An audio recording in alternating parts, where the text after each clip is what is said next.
It's 7 o'clock on August 10th, and the Park Board meeting will come to order. Mary, will you take a roll call for us, please? All right, Chair David Downs, Here? Vice Chair Jason Branch, Here. Elizabeth Weinbein, Here. Georgianne Keyport, Here. Vax Arese, Here. Danielle Hahi, Here. Carly Sept, Here. Thomas Massey, Here. Jalen Destin. Here. Thank you. Thank you, Mary. The next thing on the agenda is to adopt the agenda. Are there any comments or changes or requests to modify the agenda? Can I have a motion to adopt the agenda then? I move to adopt the agenda. Georgianne moves. Second? I second. Second by Janelle. Danell. Agenda is adopted. Next item is visitor presentations. Seeing none, we'll close that item. Item number 5 is approval of the previous board meeting minutes. Are there any comments to the minutes of July 13th?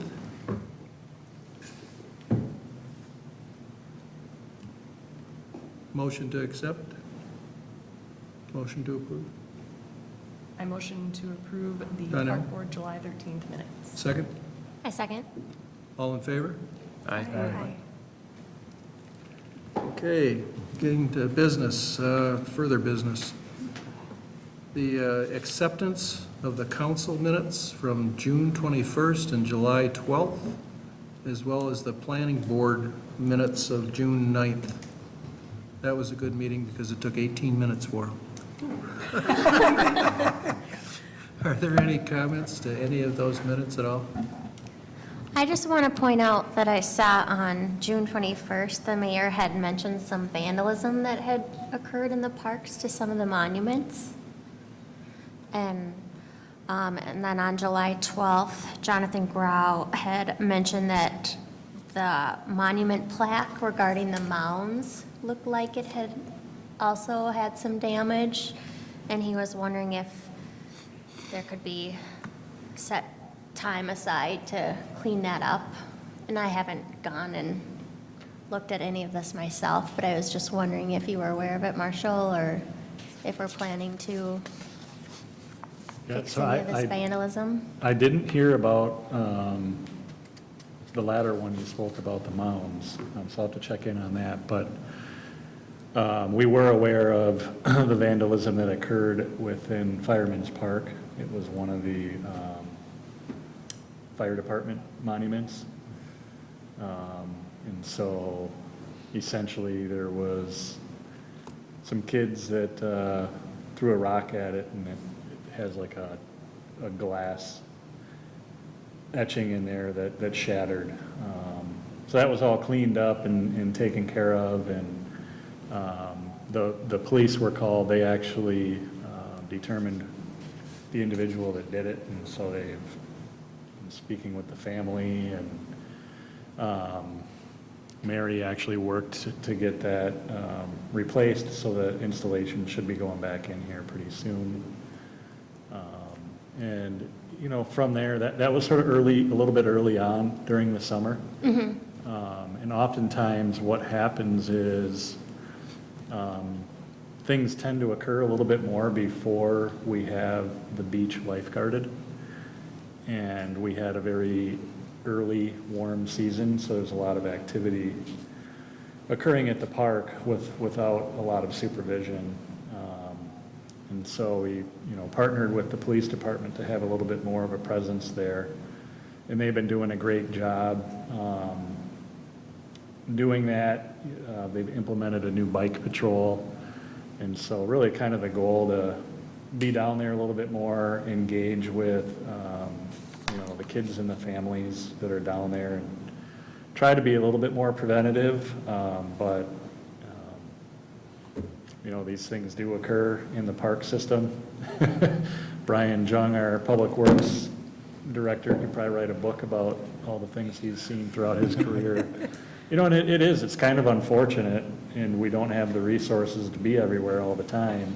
A lot of things occur at night, you know, so even a camera doesn't really help.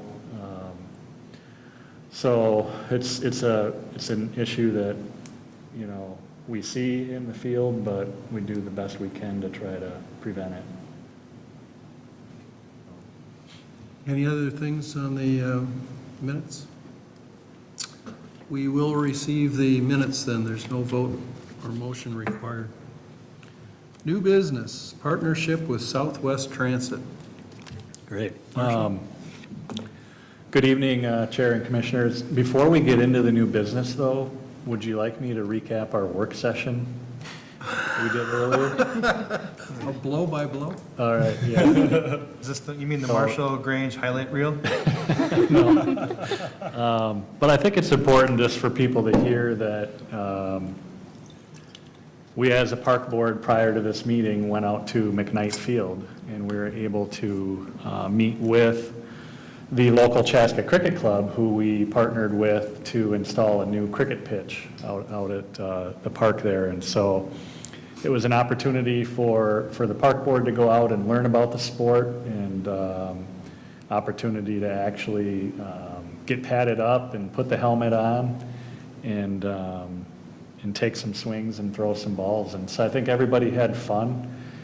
We all learned a little bit more about the sport. We do have some good talent on the park board as it comes to cricket. And so I just encourage, you know, the community to look into that more and consider signing their kids up for some of the programming that we're running, or even just go out and watch a match, because, and I'll let you guys speak to it as well, but I know from my experience just playing it, it was a lot of fun, and it was also something where you kind of feel eager to want to learn a little bit more about it, and so I can see where it would draw you to want to keep coming back. And I just think it's a great thing that we now have in our community as another offering for our youth to participate in something that, you know, can get up to the level of being competitive and moving on it, you know, up into college and things like that. So thank you all for your support in that partnership and going out and trying it. But I'll turn it over if any of you have any comments or feedback from the work session. Feel free. It was wonderful hearing how happy they were with the setup and how it was one of the best in the metro, if not the best, other than where they play most of the tournaments. That was just made me really proud for our community to hear how happy they were with it and how excited they were to continue to use it. Great. I was really pleased when they said they had the participation in their sessions with the kids, that there was 30 kids in the session, and they were going to continue through the 12 sessions, and I don't know what the plan is beyond that, if it's off until next year. I would imagine that would be the case. But that's nice, and it's nice that those 30 will probably get 30 of their friends and 30 of their friends, and it'll grow within the community. Good program. I thought it was really neat how welcoming they were and excited to teach us and have us learn, you know, the sport that they know so well. And like, I thought they were very generous in letting us use their equipment, even though we got it a little sweaty, and Yeah. it was just really fun. I had a great time. Good. Yeah, I just want to say that it couldn't have been a nicer group of people. So if you have any reservations about just not knowing about the sport, anything about the sport, they were so accepting. So, you know, to everybody out there watching, the millions and millions, I'm sure, if you have reservations, please just go out and try it. Because like I said, they couldn't have been nicer and just happier that people were out there wanting to, you know, showing interest in the sport. So go out and give it a shot. What did they say? Tuesdays was youth night, then they do Thursdays, and then Sundays is what I was told. So a lot of fun. Great people. A lot of fun. Yeah, they felt like great ambassadors for the Yeah. sport. So a great group of people that are introducing something new to our community, and they're just the perfect ambassadors because they know the sport and they're passionate about just showing it to other people and felt like I was in T-ball again, when people are like, all right, Zach, way to put the helmet on, buddy. You know, and it's like, it didn't matter what I was doing, they were cheering for him, and I felt great. Yeah. It was really great. They're just fantastic ambassadors for the sport and for the community. Good. Great, thanks. Just wanted to get that out there. So our first item of business is a new business item and another partnership opportunity, actually. And so this stemmed originally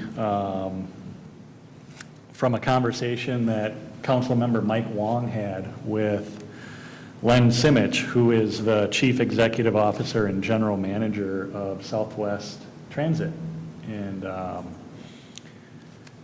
Councilmember Wong had sort of recapped their discussion in an email to me that essentially Len, on behalf of Southwest Christian, would be interested and willing in exploring the use of the upper level parking ramp of Southwest Transit for some recreational use.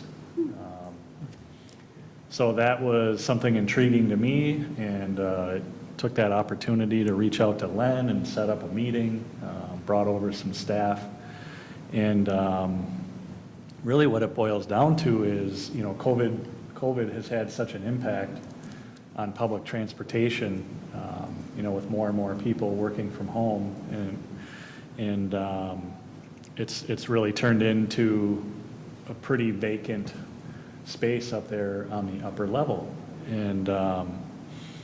And so really, you know, there's kind of a nice benefit on both sides. It provides the Parks and Recreation Department another space where we can offer some programming, and I think it also creates an element of, you know, kind of a unique experience to participate up on an upper level of a parking ramp. And the benefit to Southwest Transit would really be, you know, just making better use of their facility during a time where it's not being utilized. It also provides some awareness and some marketing of their facility as we're putting programming on and inviting people over there to participate. And then I think just being good partners with the community as well. So our initial thought would be to look at offering pickleball up on the upper level ramp. And in terms of the permitted use that we're looking at, if you're not familiar, when you come up to the upper level, you kind of come up in the middle of the parking ramp, and we'd be getting permission to use kind of the western half of that upper level parking ramp, which is quite a large area once you're up there and standing in it. And so, especially with pickleball being, you know, a growing sport, you know, we've implemented the designated pickleball courts down at Lions Park. Many mornings and many weekends, people are literally waiting to play and get on a court. So we thought this might be a nice way to utilize that space on the upper level parking ramp. We already have portable nets that we can put up there, and just see what the response is. The other nice thing is there's lighting there, so you can play in the evenings, and they're motion activated, so they'll come on. You obviously got the convenience of parking right there. You know, and then during the day, you got restrooms within the facility too.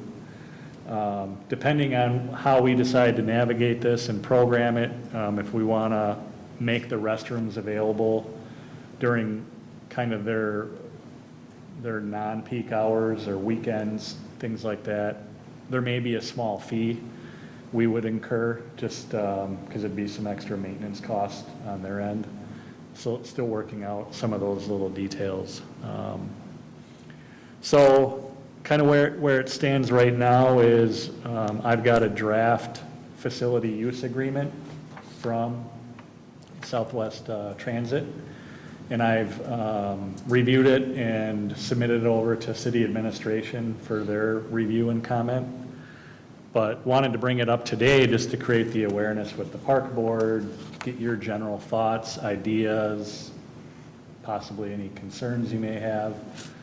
And then I would take that, factor it all in, and be bringing it back to the park board in September for your recommendation to city council to approve that facility use permit.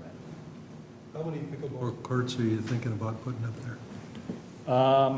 Probably, I think we have 6 portable nets that we would be able to use, so up to 6. And would there be fencing that would be needed? Nope, there's enough space out there that you really wouldn't need fencing. And we really can't install anything like into the concrete, so that would be a limitation there. But they're fine with us striping the courts and using portable nets. You thinking in terms of like safety or balls flying out and stuff like Balls that? flying all over the place? Mm-hmm. Going over the edge. Yeah. Yeah, Balls going over the edge. I think we would try to factor in where we would place the courts where it'd be pretty unlikely for it to go all the way over the edge. I don't know, I've seen you hit a ball tonight. This is at the East Creek Canyon yeah. Station, right? What's that? This is at the East Creek Canyon Station, right? Yep, yep. This is a very, very specific comment, but, and not to typecast those that tend to play pickleball more, but as that Del Webb community gets built and housed, there is a street crossing across Engler right at White Oak, where it would be one of the most direct routes to get from that Del Webb community, walking or biking, that could really be looked at for safety, because going through the neighborhood right there is a lot easier from that particular development than, say, going across 41 behind the schools and then down and under, or even going along Bavaria. So just a very specific thought for the future. Oh, yeah, yep. A crosswalk at a minimum would be good. For people to access it. Sounds cool. Yeah. Yeah, it sounds very good. Pickleball is use. really taking off. Yeah, particularly if we're, having people wait on their court, on the courts now, it'd be a good addition to have some more courts available someplace. Shakopee just made a pickleball court, and that one's always in use as well. So it'd be good for even the greater community, I think, to bring them into Chaska. Mm-hmm. And apparently the youth are getting into it. Oh, yeah, yeah, Like, it's a pretty, I think they program it in Phi-Ed now, and yeah, you're seeing more and more youth and families. Went at, I think it's Starring Lake Park in Eden Prairie. Had gone there to play tennis with my daughter, and they had one tennis court, but there was like 6 pickleball courts, Yeah. and they were kids playing. Yeah. Beautiful courts, beautiful facility over there, but just pickleball courts. Yeah. Everywhere I go, I see pickleball courts now. I'm gonna have to learn to play this game. Yeah. Just don't buy a house near a pickleball court. Because my parents have friends down in Florida that have a home near one, and all day long you hear this ping, ping, ping. All day Yeah, long. it's really loud. Is it really? It gets in your head, like the sound of that. Yeah, that is, That that is station's in our backyard, probably one of the basically. biggest considerations on where you locate pickleball courts. And the pickleball courts we've got now in Lions Park, they're first come, first served. There's no scheduling there, is there? Correct, first come, first served. And that's probably what you're thinking about for this new opportunity as well? Yep, yep. Would they provide the nets, and I know they No. bring their own paddles, but, We've got the portable so these nets. are the portable nets that you would. Yep, so we just Okay. have the net set up and probably just put, sandbags on them so the wind's not blowing them around, and, yep. And they would stay there. They Yep. wouldn't be taken off and put back on and taken off and put back on. Yeah, I think we just attempt to leave them there. Yep. Would the pickleball encompass the whole area, or would there be other area allowed, like rollerblading or skateboarding or something that up on top, or would it be all pickleball courts, or what are the thoughts? No, there would still be more room for other activities. Okay. I think the facility use agreement is going to initially start with only allowing pickleball. But then there'll be the ability, as we think of other ideas and things we'd want to promote and invite people to do, there'd just be that coordination between our department and Southwest Transit to entertain the idea of other activities up there. They want to make sure that they're maintaining the eastern half of that upper level, Monday through Friday during their work times and commute times. But there again, nights and weekends, it lends itself to some other potential ideas too that we could think about. I do know they incorporate pickleball into FIED because that's what we did at the end of the year last year. And I think I also did it in middle school. That was like 3 years ago. But it is kind of fun.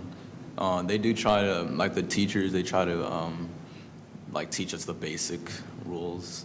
Now, whether, we want to listen or not, it's up to us. But I think it is pretty cool. And also, I do have a question. Do you know if they still do pickleball at the Chaska Community Center or the Victoria Rec Center? I'm pretty sure they were doing it at one point there. I haven't seen it in a while, though. Yeah, so we typically offer it more during the winter season indoors when the outdoor isn't available. Okay. Yep. Is it impacted by wind? Is it windy up there, this particular game? Yeah, wind could be a factor up there. Yep. I think the other thing that would be a factor is there's not a lot of shade up there. Right. So during the middle of the summer, it might not be the most ideal spot, but as the sun's going down towards the evening, it tends to get more pleasant. It could be another nice place for people to recreate.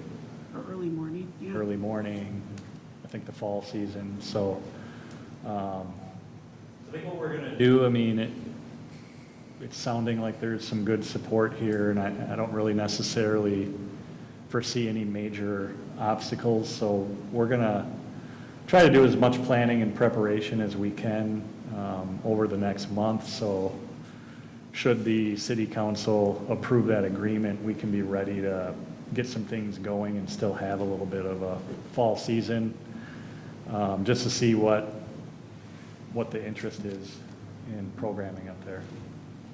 So the basic agreement is we just pay them rent, and then we just offer it as something for the community to use. Actually, we would be no rent at all. It's free use. We don't have to pay anything for it. We Nope. just provide the nets. Yep. The only thing would be, like I mentioned, if we wanted access to their restrooms beyond their normal operating hours, because they're all automated, but they can program it and keep them open longer. There might be a small fee to do that. Nice. What's security like up there? Are there cameras, things like Yeah, that? yeah, cameras Okay, awesome. throughout. Very cool. Okay. Are we done with that business item? Marshall, you got what you need? Yep, thanks.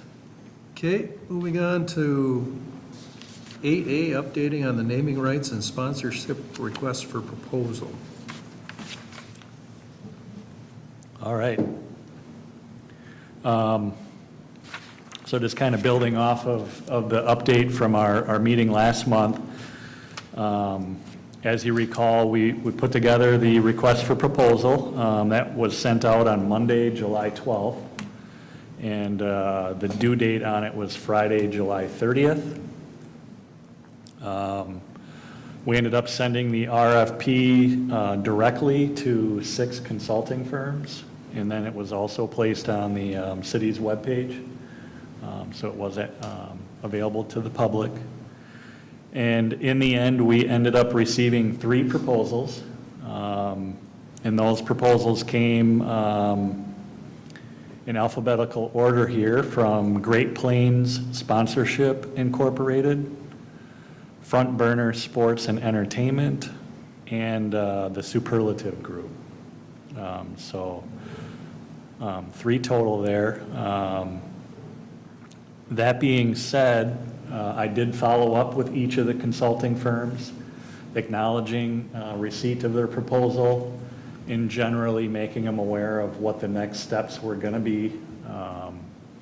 And in that, I did get a response back from Great Plains sponsorship, letting me know that they were no longer interested in moving forward in the process.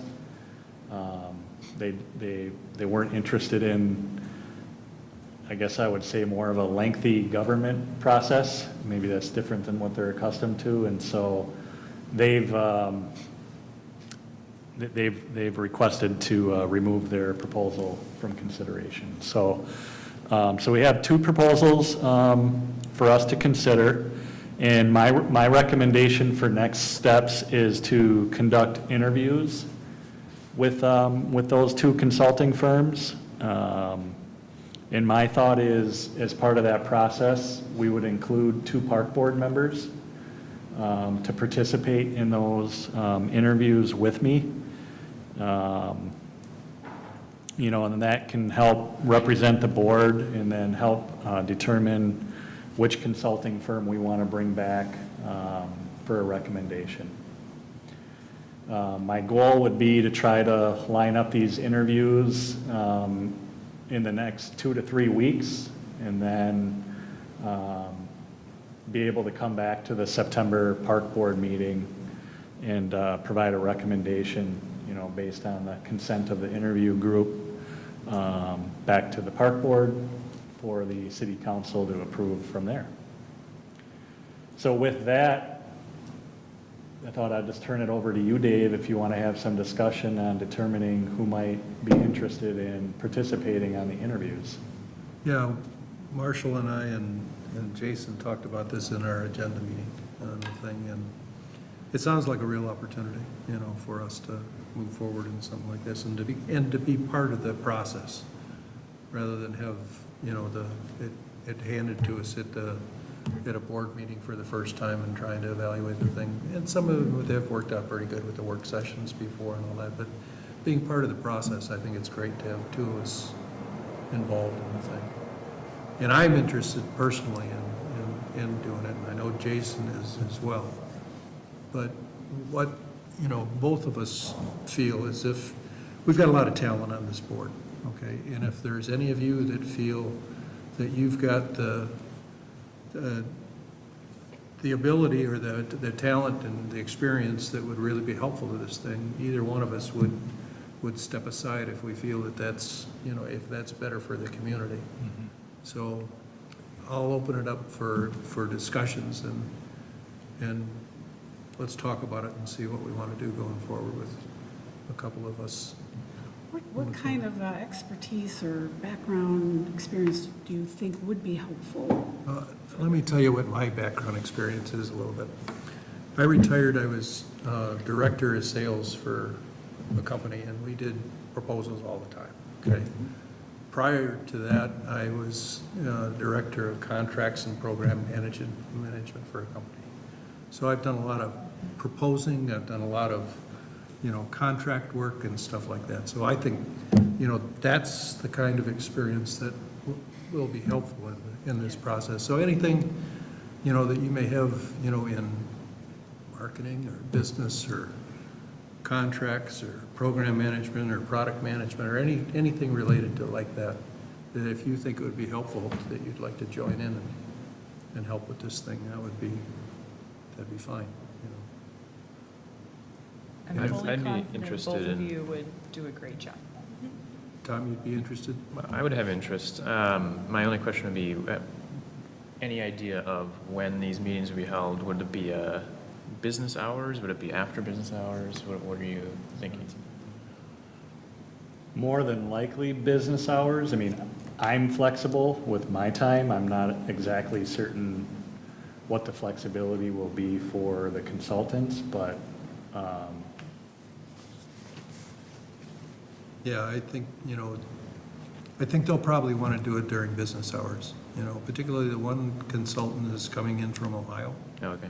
So my guess is, and Marshall is going to, you know, give them the opportunity to do it by Zoom, and my comment was, Yeah. you know, there's no way they're going to do it in Zoom. This is a big enough opportunity that they're going to have somebody here on the ground and talking to us and working the thing out. So I would guess that it would be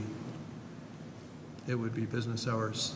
And one of the things that we'll have to do is we'll have to get together well ahead of time and lay out what we want to do, okay? And we're not going to play good cop, bad cop or anything like that, but, what are we going to ask, basically? And how are we going to rate these things? It's always troublesome, with the rating thing is you can get real granular and you lose track of everything. Or you can do it way just at too high a level and you don't get anything. So we've got to sit down and think about before this whole process begins, what do we want to get out of it? How do we want to do this? And it's got to be something that when we recommend somebody, we've got some justification for it. It's just not, I like that guy better than him, So we've got a little bit of homework to do before the interviews with the consultants. And then we're going to have to prepare something, help Marshall prepare something, and to be able to bring to the overall park board and then subsequently on to the city council. Well, if you'd like somebody with a finance background, I'd be more than willing to help out. And if it is during business hours, that's fine. I would just need a little ahead notice so I can accommodate my schedule. Jason? Yeah, I'd be more than happy to step down to the town and do that, yeah. Sure. Absolutely, yep, no. Does anybody else have interest? I just have interest in the process in general, just, and I don't know if it's germane to this part of the process, though. To me, it's more about, are we going to be having cigarette ads, at the community center and things like that? That's more where my, passion lies with this. I think it's a great opportunity for the community. I just want to make sure we're not going to have, some monstrosity ads out there. Yeah, and that's. Things like that, After things that don't represent the values of the community, I guess is what I'm going at. But- And I think that's after we Yeah. find somebody that we want to work with. Yeah. That part is, that's a different Yeah. component, and I'm sure that's something that we're all gonna have input into on the thing. It's just that I think when we want to get together with these people, we can't overwhelm them, and two, we can't have a quorum to be able to do this without having it at open meeting, and I don't think we want to do that at this point in time. Not that we're trying to hide anything, but it's Oh, just no, too cumbersome. I think it's great to have board members there, and I think you guys will do a great job representing the board and giving a thorough process. Okay. And again, I'm more than happy to be a close backup, so if anything happens, I'm absolutely more than happy to do it, yep. Okay. Do we need anything to be able to move forward with Tom and I representing the board? Do we need a motion, or is that, Nope, okay? I think we're good. Tom and I are gonna do it then, and you'll send out the replies to the request for proposal. You'll send out the proposals to Tom and I, and we'll start Yep, taking a peek at them. yep, we'll So do next, that. next month, we'll get to hear what you will have already had the interviews, and we'll get to hear the results of those interviews, or your impressions of it. Yeah, Next month. the plan is right now is at the next board meeting, we'll have had all the interviews, we'll have, we have a recommendation to go forward with one of the two, and we'll be able to bring it to the board and talk about it, what made our recommendation come out the way it did. That's great. Marshall, did they actually bid for services at this time, and were those close at all? You mean in terms of What they would charge providing us? Charging, yeah. So the way it was set up was, we did ask them for their fees, but ultimately, their proposal isn't necessarily bound to the ultimate service agreement we'll end up negotiating. So this is just a way to give us a general idea of how they're gonna price it and what it would cost. But once they come on board, there could still be room for negotiating that into the service agreement.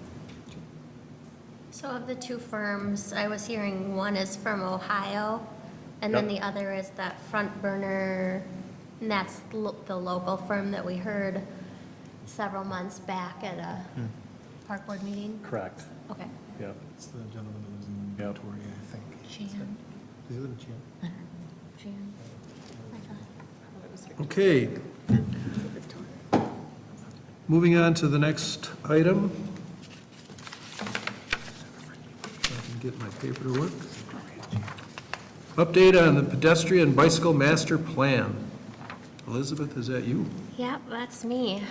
The steering committee met 2 weeks ago now, I think, and we talked about how we had a successful pop-up event at River City, Chaska River City Days. There was around 200 people that came and visited the booth, so that provided a chance for the steering committee to meet with the community and get further comments or ideas about the walking and biking in Chaska. So that was a great event. And the steering committee is still going through those comments and adding them to the overall recommendation to the city. And we are still planning listening sessions with several groups in the community. We're thinking about having 3 different ones. And those would be hopefully gathering with some groups that maybe were underrepresented in the survey, such as the younger population and different ethnicity groups within the community as well.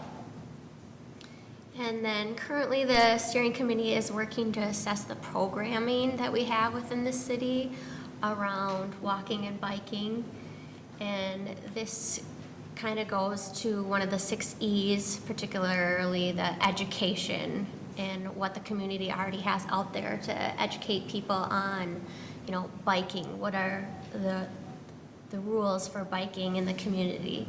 Like bikers should follow the same rules as cars in traffic if they are in choosing to be on the road versus on a path. And so we've got quite a bit of work ahead of us still, but making progress. And I think Marshall might have an update that he'd like to give as well. Yeah, thanks, Liz. To your point, yeah, there's a lot of, we're kind of right in the middle, I would say, of the planning of this, and so a lot of work is going into it. So I really appreciate everybody that's involved on the steering committee and the input that they're providing as part of the process.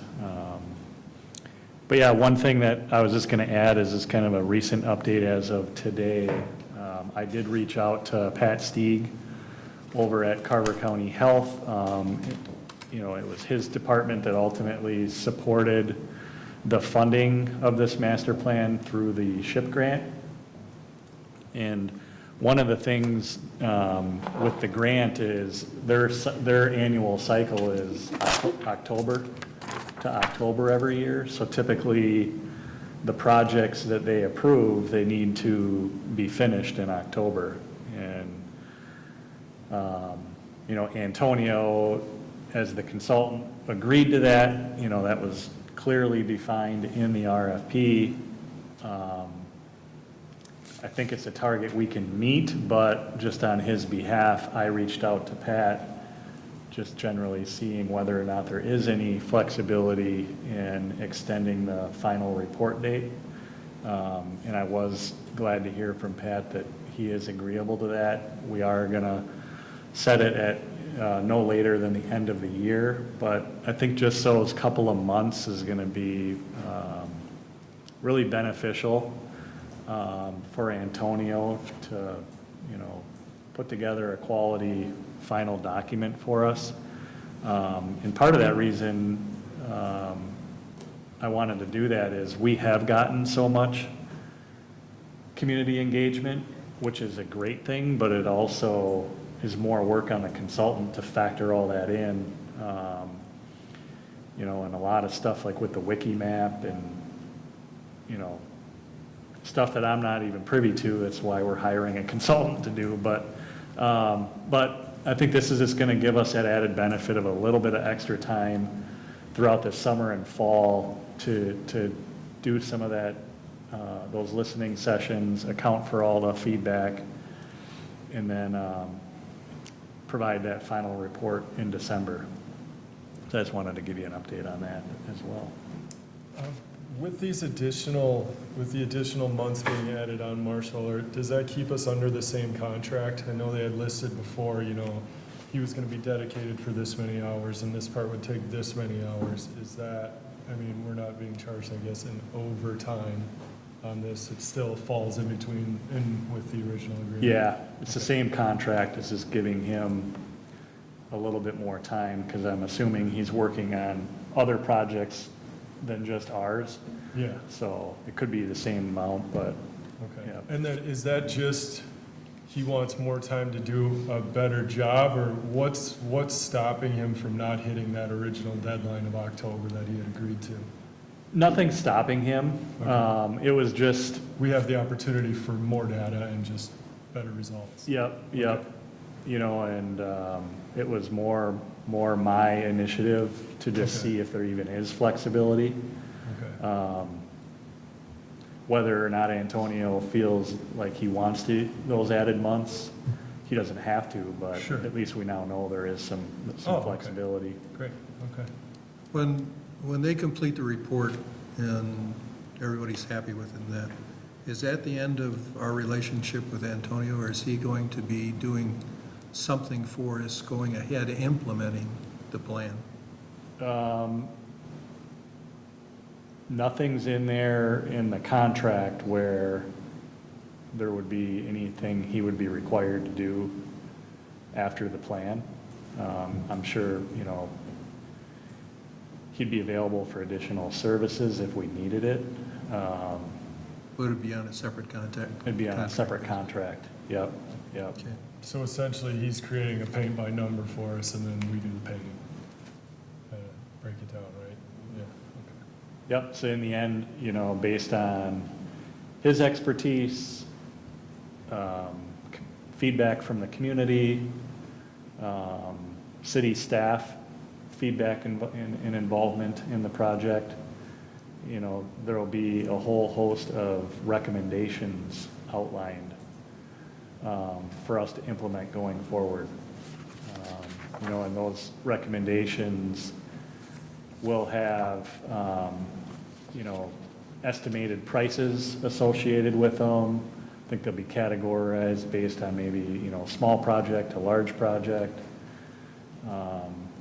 And then there's also the elements that Liz was talking about, because a lot of the price tag stuff that I was just talking about, that's probably related more to the engineering type improvements that would be recommended. But there's a lot of other, there's 5 other E's that this plan is going to speak to for us to look at implementation as well, that don't cost a lot of money. Like she said, the education or evaluation, encouragement and equity, things like that. Okay. Yep. Anything else? Jalen, you got anything? I do know, correct me if I'm wrong, we've been asked to provide pictures of people, or either ourselves or other people walking or biking, like in the area or in the community, or in the city of Chaska, or like in the community at community events, to help to develop the plan. So I think that would be, or it's just a very helpful thing to actually like visualize what people are doing, what people are on their bikes or walking on. So that's all I have to add. Great point, Jalen. And what I would recommend is any of you other park board members, if you got a cell phone camera and have an opportunity to take a good picture on a trail, or you and your family, whatever it may be, you can send that picture to Jalen or Liz, and then they have the link to be able to upload that for consideration into the final document. And so the whole idea is to have a master plan that includes pictures of our system and people in our community to be able to represent it. So thanks for bringing that up, Jalen. Yeah, otherwise I'm just gonna have my family plastered everywhere in Chaska. And be the only people featured in the book, so yeah, send me your pictures. Okay. Any surprises as of yet? I mean, anything that, I mean, not necessarily bad surprises, was there anything, you know, as far as the work sessions and whatnot, that you guys are like, oh, wow, that's something I hadn't really thought of, or anything like that that sticks out in either of you guys' heads?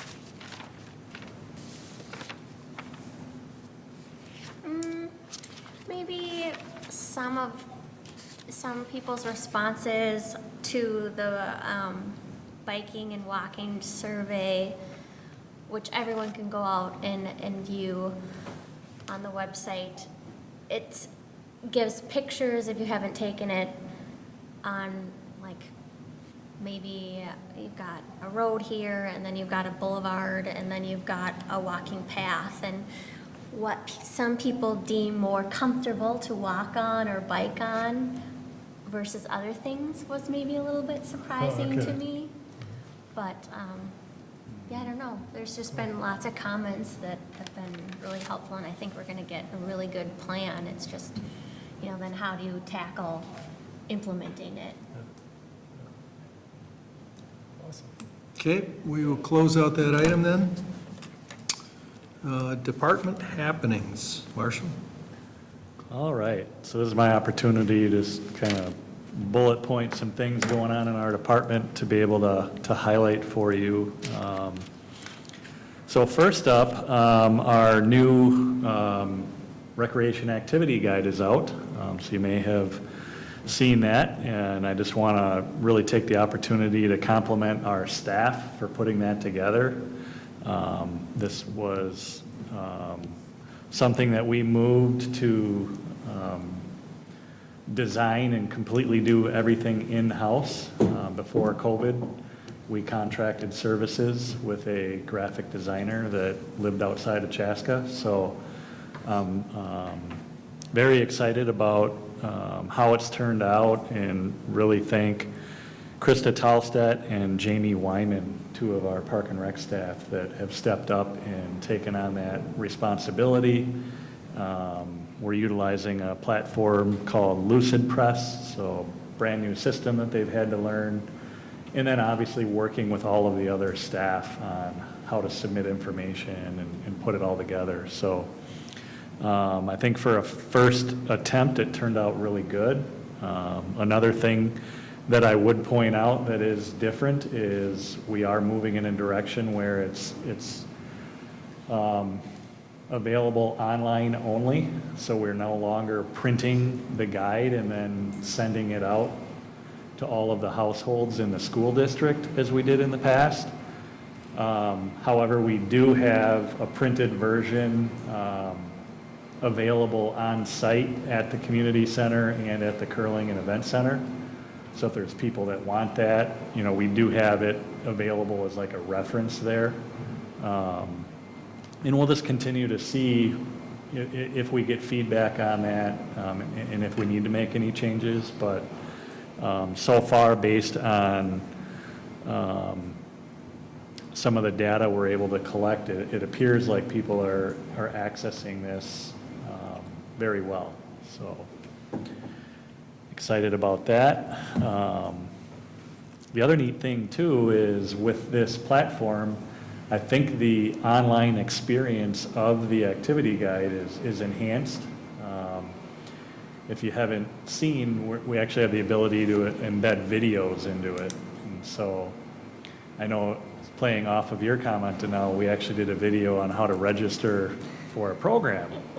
And so it gives a little educational tutorial on how to go into our registration software and sign up. And I was speaking with our recreation program manager today, Aaron, who put that together, about building off of that and doing some other how-to videos, like if you're trying to enroll a kid or set up a family and things like that. So I'm excited about just some of the enhanced things we're able to do with the activity guide.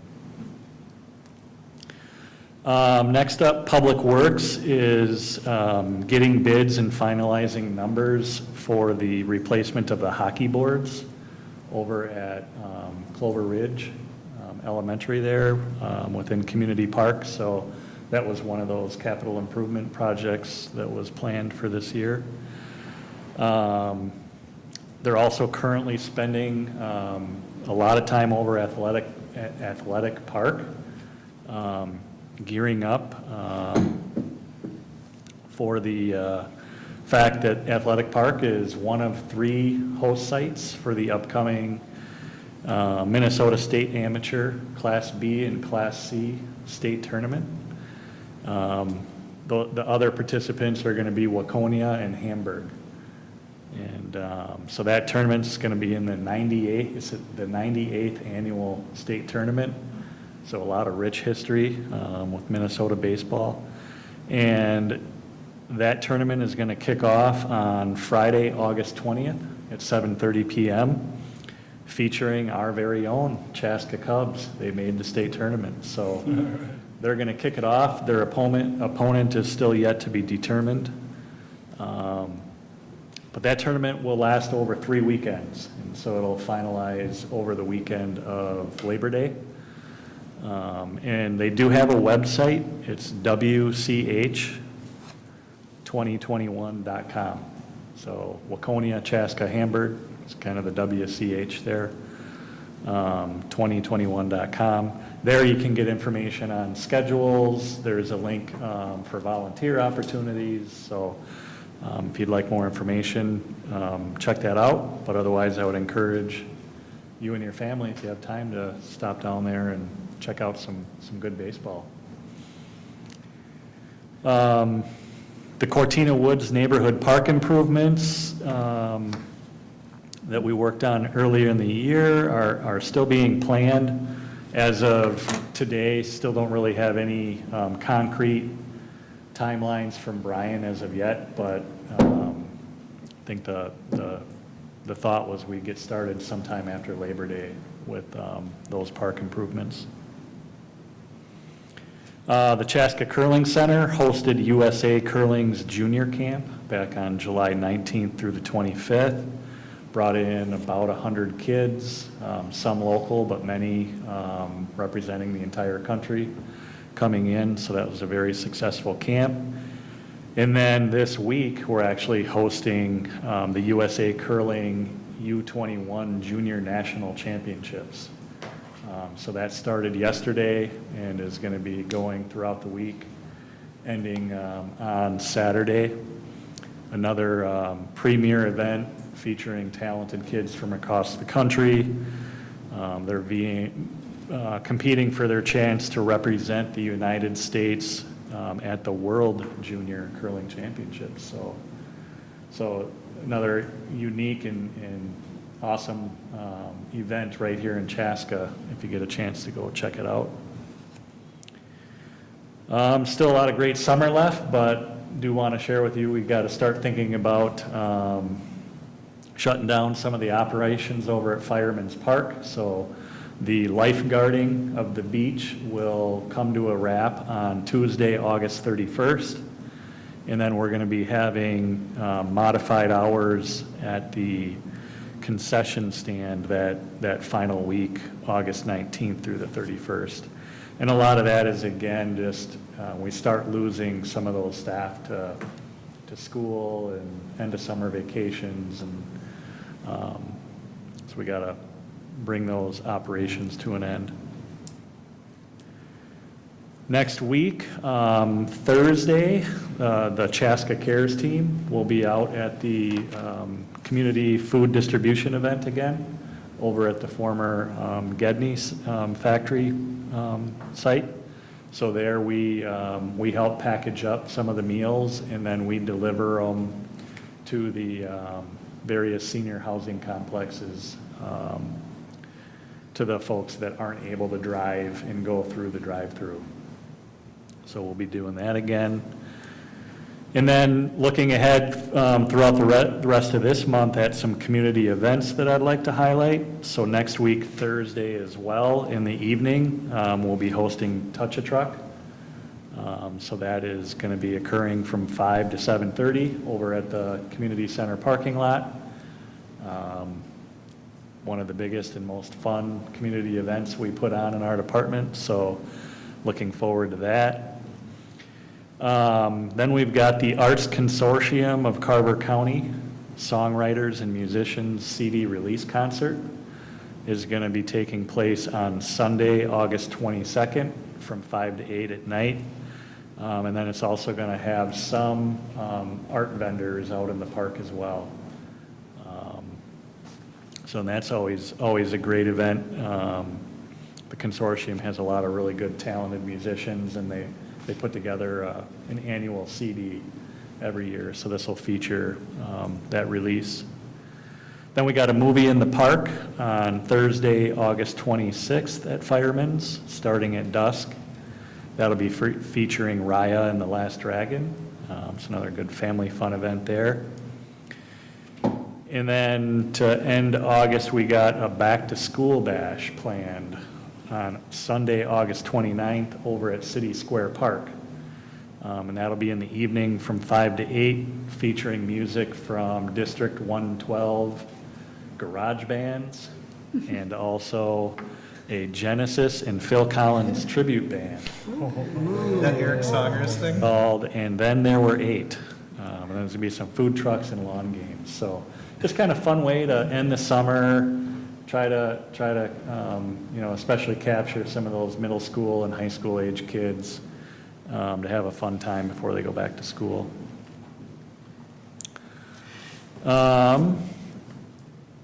The Arts Consortium has a new Honoring Cultures exhibit over at the Art Gallery at the Community Center called We All Belong. So a lot of neat photography on display, and that's actually the result, if you recall, from a 6-week workshop series that we had partnered with the Arts Consortium back in April. That was all around hearing about diverse voices and views in the community and tying that in to comedy and art. And so each week they had a different theme, and there's different photography tied to that. And so this is kind of the display of some of the things that those participants put together. So check that out if you get a chance.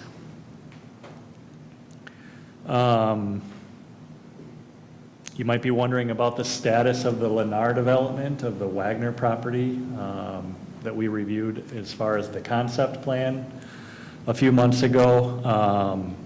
So that is they're still working on their preliminary plan. And so really where they're at is still working on a lot of traffic analysis to be able to put together their preliminary plan submittal back into the city for that kind of next review process. So kind of factoring in feedback from some of the staff within community development and planning. I think the thought was it could still be another 2-3 months before we might see a preliminary plan come back for review.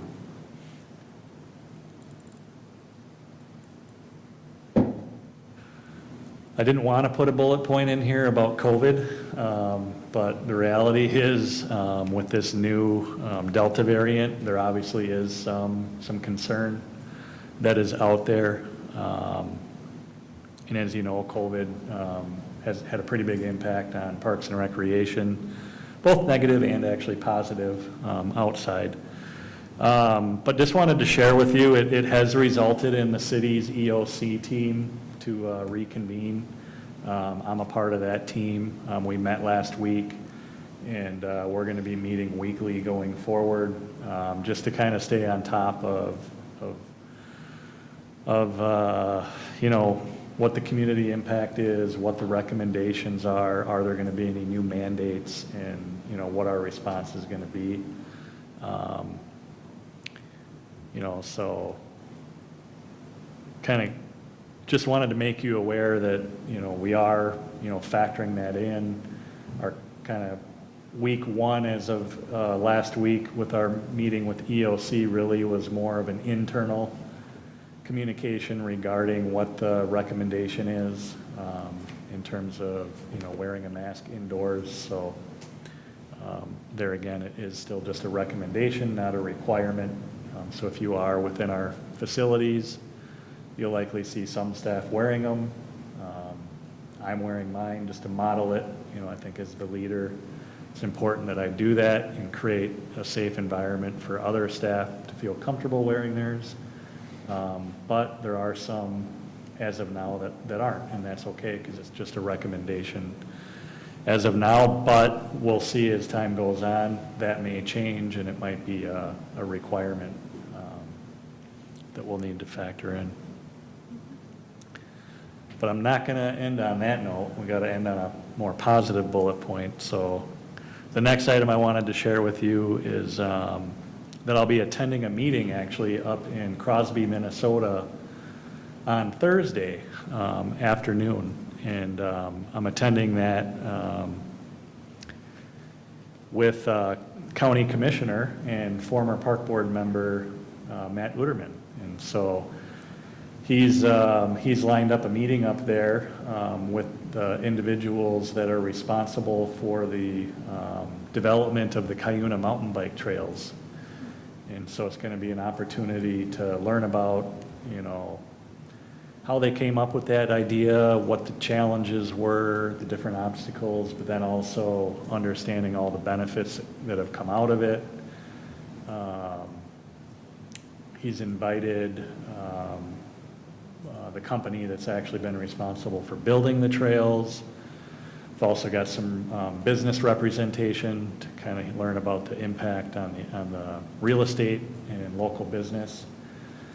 And he's invited several leaders from the Carver County area to go up there and learn about this. And, you know, I think the whole goal is to think about, you know, what are some things that we can take from that and apply here in Carver County. You know, is there an opportunity for Carver County to be more of a bike destination in some way? I think we already got a lot of great things here. There's a lot of opportunity to our west that's still undeveloped. So I'm excited to do that and just continue to support, you know, recreational opportunities for our area, and really commend Commissioner Uterman, you know, for also championing the benefits of recreation and setting that up.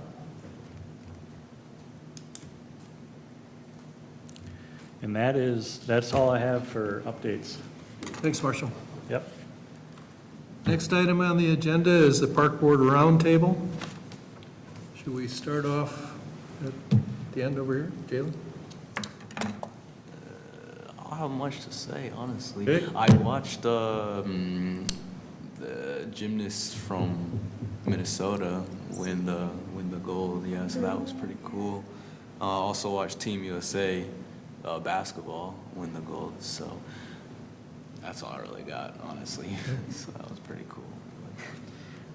I think we got a fall activity flyer a guide flyer in our mailbox. Yes, that was super helpful as a reminder, actually. I'd been meaning to look online when everything would be released, and so we got our kids signed up for gymnastics. So even though we went digital, and that was a really nice platform, it was still nice to have a flyer. I hate to kill the trees, but my brain sometimes doesn't keep up. So that was wonderful to see. And then I did read through a lot of the pedestrian bicycle master plan PDF that was out, and that was really, really fun to read through and kind of see people's comments. Some of the comments that came with pictures were so zoomed in, you're like, I have no idea in the city where this is, but I did learn that there is a tunnel next to the community center. Had no idea. I drive over there all the time. I just thought there was a dead end, but I'll have to go check it out. If you never hear from me again, that's where I am. You're in the tunnel? That's all I have. So I just wanted to highlight the Shakopee Metawakan Sioux community is going to have their Wachipi August 20th to the 22nd, and that's a really great opportunity to kind of showcase local native culture. Since Chaska is named after a Metawakan leader, it's very relevant to Chaska's history and Minnesota's history. So it's kind of a fun way to go and see a local Wachipi, which Wachipi is like kind of a synonym with powwow. Yeah, and I would concur. I've attended that in the past, and it's just an awesome event and Yeah. cool display of their culture and the colors and the food and the dancing, and yeah. Check it When out. and where is that again? So it is located, so if you have Mystic Lake Casino in Little Six, there's a road, Dakota Parkway, and you're just gonna drive through and they'll have plenty of signs and everything showing you where to go. It's actually also located near one of our restored prairies, so that's pretty cool. Yeah, and it's all completely outside. It's a 3-day event, starting on Friday. And it goes Friday, Saturday, and Sunday. And then they have some food trucks. I recommend the Indian tacos. They're gonna have lots of art, native artists, and vendors out there as well. Cool t-shirt. The t-shirts are really cool, I have to say. Coming weekend? So not this weekend, but the following weekend. Yep, following weekend, yep. And they bring in tribal nations from all over the country too, Yep. right? Yeah, tribal nations all over the country, vendors from all over the country come to this, yeah. And it is one of the few wachipis or powwows that are going on. Because of COVID, a lot of tribes are being a lot more cautious about having gatherings, so it's probably gonna be a pretty big one with a lot of different tribes coming to participate. And it's free. Did I mention that? It's free. It's completely free. Thanks. I was just going to comment on probably the obvious, the drought that is going on. We've had a couple of nice days of rain, but we're still way behind in the state, in our area too. And the city of Chaska has not put a ban on watering as some of the other communities have, but we should all be cognizant of our use of water and on our lawns, which I think at some point are going to become antiquated. The beautiful green lawns are beautiful, but with global warming, it's something that people need to consider. And just general use of water. But I had a question. I was wondering, does the city, as you maintain the parks and the gardens, in a situation like this, do you change the way that you maintain them? I don't know that. During a I don't know drought? that. Okay. Yeah, It's a really that good would be a question. Brian Jung Okay. question, within our park maintenance. Because we do have irrigation in some of our more premier parks, like we're out there today and Yeah, the David one there is a commented. lot better than mine. yeah, yeah.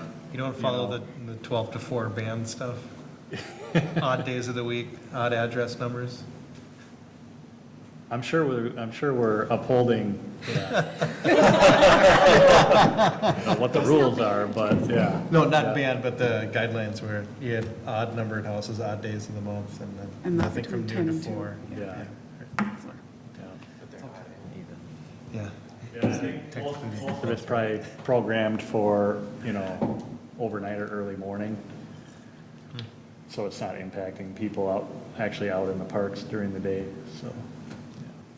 To piggyback off the drought, I do have to say I was in Fireman's Park, and I was on the 41 end of the park, and we were walking towards the splash pad, or towards the beach. And I looked over at that grass, and I kicked my sandals off, and I took my time. I was like, I can't do this in my yard, it's way too crusty. So that was really nice. I have to say that. River City Days was great. People just seemed happy to be out. I believe it was Saturday night, we were out there, a little disappointed that bingo didn't happen. Anyway, but that night, the dance floor was packed, people were having a great time.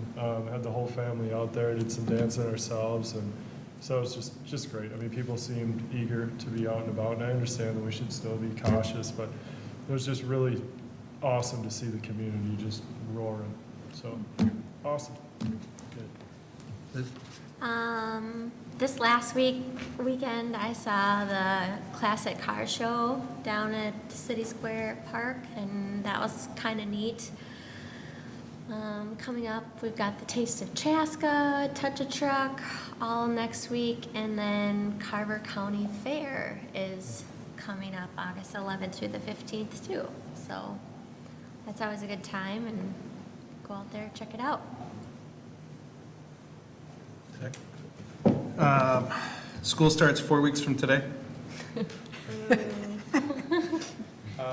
School district announced last week that they're going to be doing all in person to start for kids. There's an online option, and they're doing masks optional for people. And just thought that was interesting because you brought up about, to me, it felt like the city was waiting for what the school district does. Like all the municipalities are waiting to see what the school district did, and that's what they're doing. So I'm curious to see what we end up doing. But we'll just take everything as it goes and be optimistic that everything's going to work out great. Yeah. It's been interesting as we went and looked at the Wagner Farm development, and I was curious about an update on that, what was going to be happening with that. But I noticed across the road that Degler Farm, even though it's not Chaska, but they had a future development Chan sign up. I was curious what Degler Farm was going to do. And then seeing everything that's going on Powers Boulevard in Chan as well, I was just curious what their, I know you obviously have relationships with the other park, boards and recreation departments and the other municipalities. I was just curious what Chan had planned for those at some point in terms of their park development, because it's just we're so close to all of it. I was just curious what they were doing, but a lot of development going on right next to where we're at. So. Yeah. I think that's mostly commercial, isn't it? I don't know. I believe it is. Yeah. Yeah, but I can look into that further. Yeah, I was just curious. It's just interesting seeing, because they just ripped out tons of stuff off of Powers Boulevard in between Pioneer Trail and Lyman, and you just, when you come off of 212 there and you're coming back into Chaska, you just see it's like, man, there used to be a ton of trees here. Yes. Now there's not. But I was just curious. Last two things I have is, I keep thinking back to this. I had a great experience recently at the community center, had a daughter in swim lessons, and it was just great. Just the staff was fantastic, and my daughter can be, she's raising holy you-know-what before and then after, but during, she had a blast, and the instructors were great, and she learned a lot. It was clear that she had learned a lot in it, and also then signing up for the next session using the new online thing was very easy. So that was great to see. Great. I keep going back to the first meeting that I ever attended for Park Board, and Dave Rowan had talked about us being the dreamers, and I had just a couple of things I just can't get out of my head in terms of things I'd love to see for our community at some point. And one I'd brought up at a meeting last year, but I just was sort of reignited and within me this last week is I took my daughters to the Aquatic Center in St. Louis Park, and I was just blown away by the facility that they have there. Just a wonderful facility. They've got slides, swimming area, just all kinds of fun stuff to do. Then there's other things at that facility, and it's all city-owned and maintained. And they had a nice concession stand with dirt cheap concessions for people. So if you're going in there, you're not going to spend $20 to buy 2 items. It was literally, I paid $2 for a little ready-to-eat appetizer for my daughter, and a soda was like $1. And big long ices were $1. Things like that. But it's a city facility, and I understand that the logistical components are a nightmare for a municipal body to take over and manage, but I would love to see us at some point consider doing something here in our community, some sort of aquatic, outdoor water something. I brought it up at a previous meeting, and when I saw SLP's facility, I was like, man, it'd be great to have something closer to home like that. Everybody was having a blast there. But again, recognize that we're doing a lot of great things in our community already. We're the dreamers, though. The other thing is I'd love to see something outdoors in the wintertime in the city, just like a massive sledding hill or something dedicated. There's these things that organically pop up, which are great. But, man, every time I drive by the sledding hill off of, I think it's Hunter Mark and Bavaria, maybe. I think that's a Jonathan Association thing. But, man, if they just had some help, could really, some organization, because it's fun, it does the job, and I'll take it over nothing. Man, it'd be great if we put some effort behind that and just did something, some sort of outdoor sledding area or tubing area that was a dedicated thing that people could go to. You could maybe, not be like Buck Hill or something like that, but maybe a smaller version of something like that in our community. But I just love to plant the seed for something at some point. I'd love to be involved in something like that for our community. So. Did you see last year there was discussion of somebody building some sort of frame where you can leave sleds for kids to use? No. It never came to fruition, but there was a lot of discussion online about somebody just putting together some sort of shelving cabinet that you can just leave not broken ones, but Like I'm looking at like even, and that's, appreciate you sharing that. I look at little things like maybe some hay bales at the bottom so the kids don't just go flying into the marsh and, or maybe even just some shaping of the hills so that, hey, here's a little bit more of an easy ride. And here's the ones for the kids that want to get out there and get their snowboards out and just whatever. I mean, it sort of organically just sort of seems to happen. But man, just a little bit of effort into something like that, I think would be just awesome, Yeah, one of the things that we've done in past years, and I'm sure we're going to do it at the end of this year, is we're going to sit down and towards the end of the year and look at all the different priorities that we've got. Because Marshall and crew are over their heads in the amount of work. They're doing great, and I know There's they've no got a lot question going about on it. for sure. But like you said, we should have a list, so every year, when we sit down and say, okay, what do we really want on the top of this list? So if we get the time, we get the money, that's the one. Go for that one. So we should do that again this year. No, and I appreciate you sharing that, and I'll be sure to pipe up when that comes up. Yeah, I mean, we all need to give our 2 cents worth on the thing and what's really important we think is important for the community. Yeah, and I even just look at like Jonathan Elementary, they've got a massive hill there, and it's great. But again, if there was just a little bit of some maintenance, shaping, something going on, because it's a massive hill. Fun to go down. Sometimes there's some pretty dangerous wipeouts at the bottom, which can also be fun. But getting back up that hill is quite a trek, and it just something, if we could maybe get involved in something at some point, I think that'd be so great for our community and for the families here, but I pass. Yeah, I got a couple of comments for some of the things I heard here. So as far as the watering goes, I live by Walden Park and take a walk every morning at 6:30, and I see them watering every morning. So they're not following the every other day thing. Recording tomorrow. The Carver Park Reserve has a little sled hill there, which is kind of nice because they have that lodge there with the fireplace and the bathrooms, and it's really, That's great to know. it's Thanks for pretty sharing nice. that. Thanks to Marshall for looking up the art and sculpture stuff around the city. I was expecting there to be more, actually, than what we have. So with the new parks that we build, I would love to reach out to that art community and start working with them to get ideas or something to put more sculptures and art in the parks.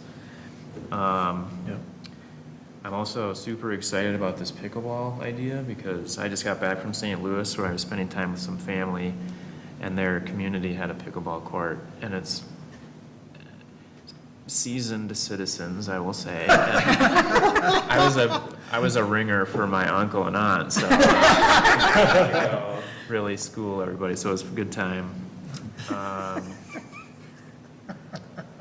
Yeah, and then when I came back, I did the Tour de Tonka for the 3rd time, and that was a lot of fun. And just thinking about, I started noodling kind of, I'm on this park and rec board, I'm biking in another community, maybe I can do that here. So I think that's something that I'm going to start thinking about. And if we ever have like a brainstorming session, that'll kind of be on top of my mind.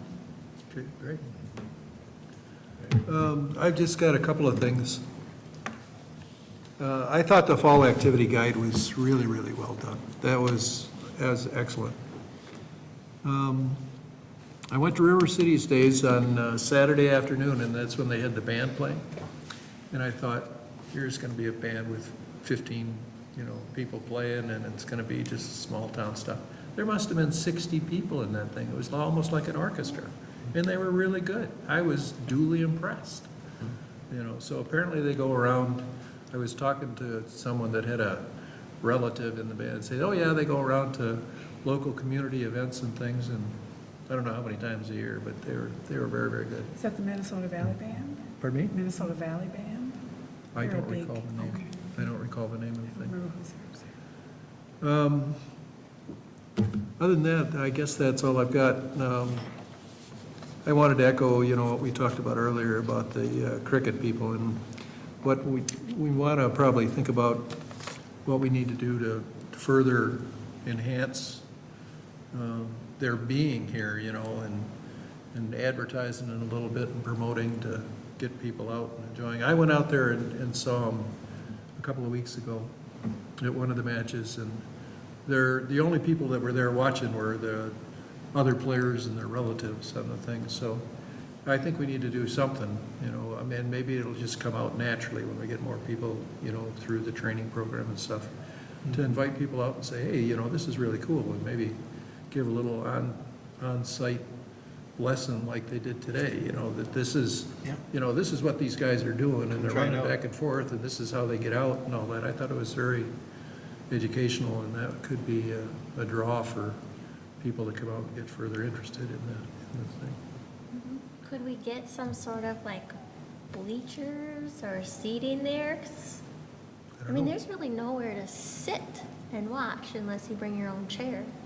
That's when I was out there, the people were all bringing their own lawn chairs.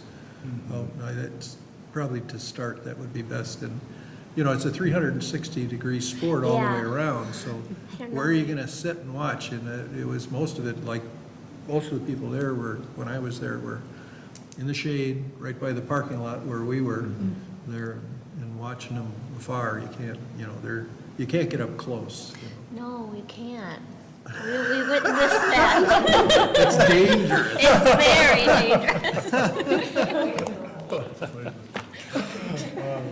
Yeah, one thought I had on that, Dave, is,